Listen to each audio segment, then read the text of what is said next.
பழம்பெரும் பாரத தேசத்தின் வரலாறு ஒரு கற்பனை பதிவு.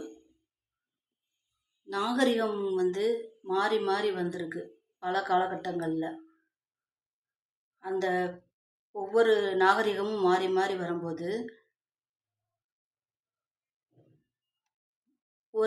ஒரு சில காலகட்டத்தில் மந்திர சக்தி மேலோங்கி இருக்குது.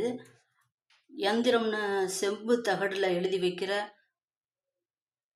வைக்கிற கருத்துக்கள் மெய்ப்படுது அப்படிங்கிற மாதிரி யந்திரங்களை யூஸ் பண்ணி சில காலகட்டங்களில் நிறையா காரியங்களை சாதிச்சிருக்காங்க. ஹிப்னாட்டிசம், மெஸ்மரிசம், வசியம், அந்த மாதிரி நிறைய காலகட்டங்களில் ஒவ்வொரு காலகட்டங்கள்லையும் அந்தந்த காலகட்டங்களில் அந்தந்த மெத்தட்ஸை மறந்துடுறாங்க அடுத்தடுத்த ஜென்ரேஷன் பீப்புள். ஒவ்வொரு காலகட்டத்திலையும் ஒவ்வொரு நாகரிகம் இருந்து வந்திருக்கு. ஓல்டு ஜென்ரேஷன் பீப்புளோட அடக்குமுறைகளை புதிய ஜென்ரேஷன் முறியடிக்கிறதுக்காக பல கட்டிடங்களை இடித்து புது புது கட்டிட முறைகளை உருவாக்கி வீடுகள் நாகரிகங்கள் பல அழிந்து வேறு வேறு மெத்தடாலஜி நாட்டுக்குள்ளே வந்திருக்கு. ஆனால் மந்திர சக்தி மேலோங்கி இருந்த ஒரு காலகட்டத்தில், இது ஒரு கற்பனை பதிவு, மந்திர சக்தியின் மூலமாக ரதங்கள் தங்க ரதங்கள் வானத்தில் பறக்கிற எபிலிட்டி இருக்குது. அந்த மாதிரி பறக்கிற மந்திர ரதத்தை ஓட்டி மேகமூட்டத்தை எல்லாம் ஒன்று திரட்டி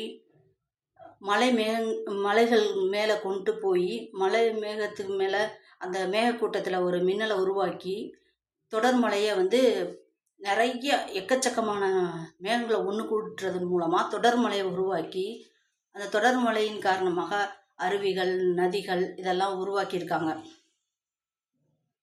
இது ஒரு விதமான கான்செப்ட். இன்னொரு கான்செப்ட் என்னென்னா, மந்திர ரதங்களில் பறந்து போய் தமிழ்நாடு உருவாக்கப்பட்டிருக்கலாம் அப்படிங்கிறது ஒரு விதமான கற்பனை. அதோட ஷேப் ஒரு பெண்ணோட ஃபேஸ் சைடு வாக்கில் பார்க்கும்போது ஒரு ஃபேஸ் இருக்க மாதிரி, மூக்கு இருக்கிற மாதிரி, உதடுகள் இருக்க மாதிரி தமிழ்நாடோட இமேஜ் இருக்கும். அவுட்லைன் எல்லைகள் அந்த மாதிரி இருக்கும். தமிழ்நாடோட எல்லைகள் ஒரு லேடிஸோட ஃபேஸ் மாதிரி. அது மணற்பரப்பை போட்டு உருவாக்கியிருக்கக்கூடும். ஏன்னா இது பாம்பேயில் இதே மாதிரி பண்ணியிருக்காங்க. கடற்கரையில் மணற்பரப்பை நிறைய பல அடுக்குகள் கொட்டி அதுக்கப்புறம் பாம்பே உருவாக்கப்பட்டிருக்குது ஆங்கிலேயர்கள் காலத்தில்.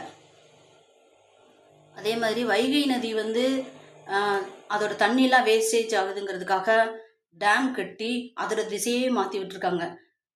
அது வைகை டேம் கிழக்குலேருந்து மேற்கு நோக்கி போகிற மாதிரி எல்லா நதியுமே, தமிழ்நாட்டில் இருக்க எல்லா நதியுமே மேற்கில் உதயமாகி கிழக்கில் போய் முடியும். ஆனால் வைகை டேம் மட்டும் கிழக்குலேருந்து மேற்கு நோக்கி போகுது. ஆங்கிலேயர்கள் காலத்தில் அது அந்த டேம் உருவாக்கப்பட்டிருக்கிறது, வைகை டேம்.